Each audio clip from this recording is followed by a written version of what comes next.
Assalamualaikum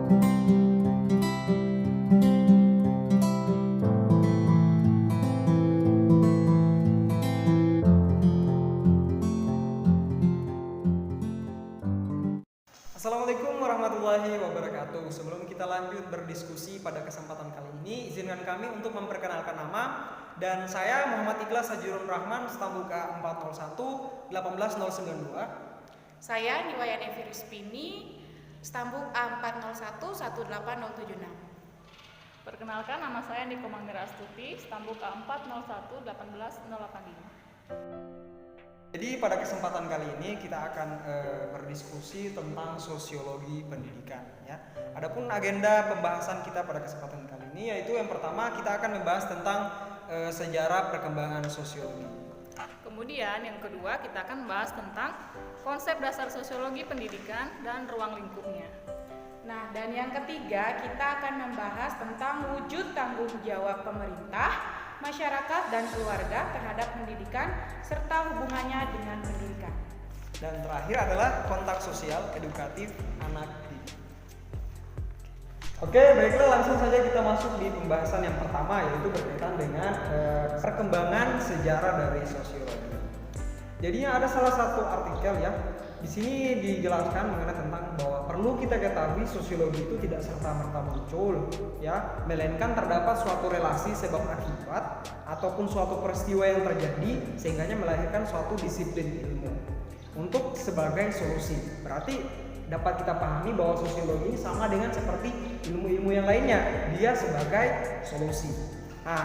Nah, di sini saya langsung memberikan pertanyaan kepada kalian yang berkaitan dengan sejarah perkembangan sosiologi. Pertanyaan begini, kira-kira bagaimana Anda melihat perkembangan tahapan demi tahapan dari ilmu sosiologi itu sendiri? Dari kalian berdua siapa yang duluan mau menjawab? Boleh, Mira. Mira, oke. Oke, dari saya. Nah, perlu kita ketahui dahulu, sosiologi itu kan ilmu tentang masyarakat, ilmu yang mempelajari tentang masyarakat. Nah, sebenarnya manusia itu sudah mempelajari tentang masyarakat itu dari berabad-abad yang lalu. Ini dibuktikan dengan pemikiran dari para filsuf seperti Aristoteles yang menuliskan tentang bagaimana menciptakan masyarakat yang adil. Nah, ini sudah menjadi bukti bahwa sosiologi itu memang sudah ada sejak dulu, namun sekarang lebih terbuka dan lebih luas karena kita sudah mempelajari di sekolah dan sudah menerapkannya dalam kehidupan sehari-hari dan sudah kita sadari keberadaannya. Oh, berarti kalau dulu itu sebenarnya sosiologi sudah ada, tapi kayak belum ditahu ini sosiologi atau bukan ya, tapi sudah ada diterapkan oleh para filsuf dahulu. Kalau saya sih setuju juga sama Mira, kalau sosiologi itu sudah ada sejak dulu, cuman belum menggunakan istilah sosiologi. Tapi saya ada ini, kalau tadi dijelaskan oleh Ikhlas, sosiologi itu muncul dari sebab akibat. Nah, kalau zaman dulu itu kan sebab akibat seperti apa yang bisa membuat munculnya sosiologi itu sendiri? Nah, kalau kita lihat dari situ kan, kalau sekarang kan kita sudah tahu tuh deskripsinya sosiologi itu artinya ilmu yang mempelajari masyarakat. Sehingganya kenapa kita tahu bahwa pemikir dahulu itu sudah ada sosiologi, seperti contoh kayak filsufnya Aristoteles kan dia membahas tentang masyarakat yang adil. Nah, kita sudah ketahui bahwa dulu itu sebenarnya sudah mempelajari sosiologi. Nah, kemudian ini juga contoh. Dahulu kita kan belum orang dulu itu kan belum tahu sosiologi. Dan itu contohnya seperti pengkotak-kotakan. Kayak misalkan di Amerika dulu itu kan antara kulit putih dan kulit hitam itu kan istilahnya kayak tidak bersatu. Iya, dibedakan. Itu kan salah satu contoh bahwa dulu itu orang belum mengenal yang namanya sosiologi. Tetapi kalau misalkan di era yang modern sekarang, kayak contohnya Indonesia, masyarakat itu kan banyak perbedaan. Tapi karena mereka sudah mempelajari sosiologi, justru sudah saling memahami begitu. Iya, kayak contohnya kita di sini tuh, kayak Bali, kemudian Santogean, ya gitu. Oke, kira-kira ada yang belum paham dari sejarah perkembangan sosiologi? Sip. Kalau dari saya sih cukup. Oh, cukup. Oke, kita lanjut ke materi yang kedua, yaitu konsep dasar sosiologi pendidikan dan ruang lingkupnya. Baik, di sini saya akan membacakan salah satu artikel yang berisikan tentang deskripsi dari sosiologi pendidikan. Di sini dijelaskan bahwa sosiologi pendidikan adalah kajian sosiologis mempelajari hubungan antara masyarakat sosial sehingga memunculkan suatu paradigma terhadap pendidikan yang sehingganya terjadi suatu korelasi pengajaran, pelatihan, dan pengetahuan. Nah, di sini berarti sosiologi pendidikan ini dia memiliki suatu hubungan yang erat dengan dinamika pendidikan dan juga masalah-masalah sosial yang terjadi di dalam masyarakat. Pertanyaannya, bagaimana semestinya peran sosiologi terhadap pendidikan? Apakah hanya sebatas pemberian teori ataukah ada unsur lain yang sebenarnya penting dan disumbangkan sosiologi terhadap pendidikan? Mulai dari mana ini? Oke, siapa yang mau mulai duluan? Oke, dari Eki saja. Bagaimana tadi bagaimana semestinya Peran sosiologi terhadap pendidikan? Apakah hanya sebatas teori, memberikan teori atau ada unsur lain? unsur lain. Kalau menurut saya seharusnya ada unsur lain, bukan hanya teori. Karena harusnya ada praktek. Iya. Apalagi kalau misalnya sebagai seorang guru di sekolah dasar itu kan tidak semua anak-anak itu paham dengan satu kali kita kasih teori. Jadi harus ada namanya pendekatan. Jadi kalau untuk tidak harus teori saja yang kita berikan, tetapi harus juga ada praktek baik dari sekolah, masyarakat maupun dari keluarga. Jadi harus ada dorongan, harus ada praktek supaya terciptanya sosiologi pendidikan yang baik. Jadi kalau misalnya contoh kecilnya, kalau orang yang tidak berpendidikan belum tentu dia misalnya sikap sopan santunnya itu rendah. Itu berbanding terbalik biasanya karena mereka tahu praktek meskipun teorinya kurang, mereka lebih memahami dengan praktek. Mereka memahami dari mereka melihat, tidak dengan mereka mendapatkan teori langsung. Justru itu juga lebih bagus. Jadi tidak harus ada teori, praktek pun bisa. Tapi teori harus tetap ada. Teori tetap ada, tetapi harus ada praktek juga. Berarti istilahnya bahwa teori itu sebagai implementasinya gimana gitu, yang baiknya. Intinya dalam sosiologi dalam pendidikan ini bukan hanya peran guru yang diperlukan kan? Ya. Pemerintah dan juga semua unsur-unsur yang ada dalam pendidikan seperti keluarga, masyarakat dan sebagainya. Nah gini, kan baru-baru ini ada permasalahan. Nonton berita tentang penganiayaan terhadap guru. Iya. Tapi seorang guru itu tidak boleh melakukan perlawanan. Sembarangan tidak boleh melakukan perlawanan yang semaunya dia. Jadi dia harus mengikuti aturan juga. Nah, kalau misalnya kalian sebagai seorang guru, apa yang akan kalian lakukan kalau kalian di posisi seperti itu? Jadi begini, kalau dari saya sebenarnya kenapa sampai pemerintah mengeluarkan aturan demikian, karena juga ada sebab akibatnya. Iya. Karena mungkin ada salah satu kasus yang dimana siswa dipukul oleh guru sampai dengan Cedera atau terlalu berkaitan dengan fisik. Nah, sehingganya keluarlah aturan pemerintah. Tapi ada juga oknum yang mempergunakan aturan ini justru jerumuskan guru ke dalam penjara. Kayak misalkan cuman hanya kan istilahnya kita dalam kelas itu ada siswa yang memang harus kita menggunakan hukum yang sedikit fisik ya, tapi kan tidak terlalu bagaimana juga. Nah, jadi itu justru digunakan sebagai pencerobosan guru ke dalam penjara gitu. Jadi kalau menurut saya sih tergantung dari sebenarnya aturan juga tidak salah, kemudian gurunya pun tidak salah, cuman tergantung dari kesadaran orang yang menggunakan aturan ini. Kalau menurut saya. Kalau menurut saya sih karakter anak juga kan. Nah ini juga bukan hanya peran guru tapi peran orang tua juga harusnya dididiklah di rumah supaya lebih mendengarkan. Ya setuju. Ya seperti itu. Jadi kembali ke ini tadi yang tadi itu tentang konsep sosiologi. Nah jadi kenapa tadi saya menjawabnya harus ada praktek selain ada teori. Seperti misalnya itu kan itu kasus yang saya jelaskan tadi itu, yang saya ceritakan tadi itu ya, yang saya jelaskan tadi itu kalau tidak salah dia permasalahannya hanya gara-gara guru menegur perilaku siswa yang merokok. Jadi malah guru itu mendapat perlakuan yang tidak baik dari siswanya. Nah, di sini perlu bukan hanya adanya teori dari baik dari guru. Jadi harus ada pendekatan praktek yang dilakukan di sekolah dan teori juga agar dapat diimplementasikan di lingkungan masyarakat supaya peserta didik atau siswa itu mempunyai perilaku yang baik supaya bisa dia terapkan di lingkungan masyarakat. Oke, kayaknya untuk pertanyaan yang satu ini sudah fix ya, kita semuanya bertiga paham. Sekarang kita mau masuk di pertanyaan yang selanjutnya, yaitu tentang wujud tanggung jawab pemerintah, masyarakat, keluarga terhadap pendidikan serta hubungannya dengan pendidikan. Kayaknya sudah berkaitan dengan pembahasan kita tadi. Nah, di sini kan kalau misalkan kita bicara masalah tentang tanggung jawab, maka di situ ada unsur keterikatan dalam menerima segala hukuman baik nantinya, maka ini adalah suatu bentuk tanggung jawab. Nah, di sini saya cuma mau kita sharing-sharing saja pendapat bagaimana kalian melihat pernyataan yang nantinya saya bacakan berikut. Jadi ada pernyataan begini. Orang tua berkata, kalau anak saya bodoh, maka saya akan salahkan gurunya. Kemudian guru pun berkata, jikalau siswanya yang bodoh, maka salahkanlah pemerintah karena kurangnya fasilitas yang memadai di sekolah. Kemudian pemerintah pun ikut berkata, guru yang profesional itu tidak memerlukan fasilitas yang memadai, tetapi memerlukan kreativitas yang gitu.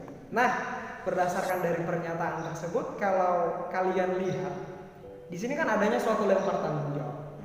Jadi bagaimana tanggapan kalian terhadap pernyataan ini? Siapa dulu? Oke, kalau dari aku, Oke, Mira. Kalau lempar tanggung jawab, pemerintah tidak bisa seperti itu. Misalnya kan di sini pemerintah mengatakan dari pernyataan ini kan, pemerintah mengatakan bahwa guru yang profesional tidak membutuhkan fasilitas, tapi membutuhkan kreativitas dalam pembelajaran. Nah, di sini tidak bisa. Kan guru memang mengabdi di sekolah, bersedia mengabdi, memberikan pelajaran kepada siswa. Tapi kan di sini guru juga hanya manusia biasa, dan seperti yang kita ketahui, kesejahteraan guru di Indonesia itu sangat kurang. Jadi saya kira dalam membuat kreativitas atau media atau apapun untuk pembelajaran, kita butuh bantuan dari pemerintah untuk fasilitas. Kalau Evi gimana? Kalau saya mau coba diulang kembali itu maksudnya tadi. Ya, jadi saya ulang ya, pernyataannya begini. Orang tua berkata, kalau anak saya bodoh, ya, maka yang saya salahkan adalah gurunya. Nah, guru pun berkata, jikalau siswanya yang bodoh, maka salahkanlah pemerintah karena kurangnya fasilitas yang diberikan. Sedangkan pemerintah pun berkata, guru yang profesional itu tidak memerlukan yang namanya fasilitas, tapi dia harus kreatif. Gitu. Kalau menurut saya, di sini seharusnya dilihat peran orang tua, peran guru, peran pemerintah. Semuanya harusnya itu harus saling mendukung. Karena kembali lagi kita lihat di dunia di kenyataannya saja toh. Kalau misalnya di masalah yang ada di sekolah misalnya. Kalau kayak misalnya tadi, jika anak saya bodoh, saya harus salahkan guru. Itu si ibu yang bilang. Kembali lagi, anak menuntut ilmu di sekolah itu hanya beberapa jam dan kebanyakan waktunya itu di rumah. Jadi peran orang tua itu sangat penting seharusnya. Berarti ada keberharapan dari orang tua terhadap. Bahkan menurut saya teori-teori dasar, perilaku yang sangat mendasar dan sangat ditanamkan pada anak didik itu seharusnya dari orang tua. Ya, dari keluarga. Seperti misalnya saya sendiri, saya tahu cara makan, saya tahu cara berteman, itu bukan dari sekolah. Saya dapat dari orang tua saya. Jadi tidak bisa orang tua itu menyalahkan guru. Di sini perannya guru untuk membantu. Memberikan teori, memberikan praktek yang kurang di keluarga. Kemudian sebagai seorang guru itu memberikan teori tambahan yang dibutuhkan di dunia pendidikan. Terus bagaimana jika guru ikut menyalahkan pemerintah? Karena kan menurut saya juga ya, betul juga apa yang dikatakan pemerintah, bahwa menjadi guru itu harus kreatif. Contoh begini, misalkan dia tempatkan di daerah yang, mohon maaf, fasilitas sekolahnya itu kan tidak memadai. Maka apakah guru harus mengajar seperti kondisi di situ? Tidak toh? Maka dia harus berpikir kreatif. Walaupun sebenarnya fasilitas itu dibutuhkan, tetapi menjadi seorang guru harus kreatif. Apapun yang ada di lingkungan, maka itu yang dia gunakan untuk tujuan memahamkan siswa. Ya. Nah, saya boleh. Kalau saya tidak setuju, kalau pemerintah itu menyalahkan guru. Kalau misalnya kita samakan sekolah yang ada di desa sama yang di kota. Kalau misalnya materi tentang internet, tidak mungkin kita menggunakan apa yang ada di desa, sedangkan di desa itu tidak ada sama sekali. Kalau kita harus kreatif seperti apa yang bisa kita berikan? Contoh, misalkan kita mau memberikan pengajaran, kan tidak semestinya internet itu satu materi yang ada di, contoh kan matematika. Misalkan matematika berhitung, maka kan tidak harus kita menggunakan alat-alat yang semodern mungkin. Sapu lidi saja bisa dijadikan sebagai bahan tradisional yang berguna, yang membuat siswa paham gitu. Ya, kemudian seperti kemiri kan seperti contoh kemiri itu kan dibuatkan bahan pembelajaran oleh guru, seperti bermain nobangan atau permainan nobangan. Ya, jadi itu kan permainannya seolah-olah membangkitkan rasa ingin tahu siswa, tetapi diajukan ke dalam bentuk pembelajaran. Jadi menurut saya sih tidak ada salahnya ketika pemerintah mengatakan bahwa guru semestinya harus kreatif. Tetapi di sini saya mau tekankan bahwa pemerintah juga tidak semestinya lepas tangan, tidak memberikan fasilitas begitu. Betul. Ya. Kalau misalnya begini, pemerintah tidak lepas tangan, tetapi memang di daerah itu belum bisa dijangkau. Kalau misalnya seperti internet tadi belum bisa dijangkau, itu tidak bisa juga guru disalahkan. Iya. Jadi kalau misalnya seperti itu, menurut kalian bagaimana solusinya? Kalau Mira ada yang tanggapan? Kalau saya sih, kalau misalnya di pelosok kan, bukannya internet yang biasa dibutuhkan, tapi tenaga pengajar. Kan karena di pelosok itu kurang kan orang yang mau mengajar ke sana, aksesnya kurang, biasa kan. Jadi ya itu yang perlu dibutuhkan. Ya, berarti semestinya pernyataan ini sebenarnya memberikan gambaran tentang situasi yang terjadi sekarang. Karena semua orang lempar tanggung jawab, saling menyalahkan terhadap pendidikan. Jadi sebenarnya solusi yang bisa kita terapkan bahwa bagaimana dari beberapa pihak ini semestinya mereka saling mendukung. Kalau misalkan orang tua tidak semestinya menyalahkan guru jika anaknya bodoh. Ya, karena juga mereka punya tanggung jawab terhadap anak, bukan langsung menyekolahkan anak terus guru menjadi tanggung jawab sepenuhnya. Tidak. Kemudian gurunya juga harus memperhatikan lagi kira-kira perkembangan negara kita sudah sampai di mana.